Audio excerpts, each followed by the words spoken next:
ის ზღვარი 40.000 რაც 2004 წელს გამართლებული იყო, ახლა ფიზიკურად ვერ პასუხობს გამოწვევას და მინიმუმ რაც შეიძლება გავაკეთოთ არის ის, რომ ეს ზღვარი ავწიოთ. თუ გავაუქმეთ, საერთოდ უკეთესი იქნება ამ ბიუროკრატიისგან, დამატებითი სტრესისგან დავისვენებთ. ამ ქონების გადასახადის არსი და კონცეფცია მაშინ იყო ის, რომ ეს გადასახადი უნდა გადაეხადათ დიდარ ადამიანებს, აი უფრო მეტად შეძლებულ ადამიანებს და არის საშუალო სტატისტიკურ ქართულს.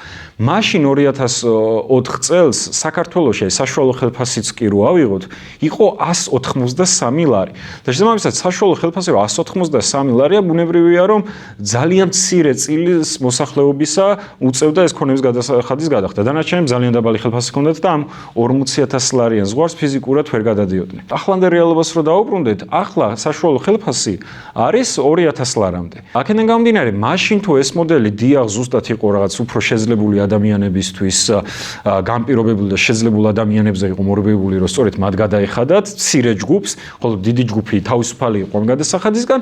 ახლა სიტუაცია რადიკალურად შეიცვალა. ახლა ფაქტობრივად საშუალო სტატისტიკური ქართველი მოქალაქეც კი ხვდება იმ სიაში, რაც გულისხმობს რაღაც ქონების გადასახადს. თითქოს ეს საშუალო სტატისტიკური ქართველი არის მდიდარი და შესაბამისად რა უნდა გადაიხადოს ქონების გადასახადი.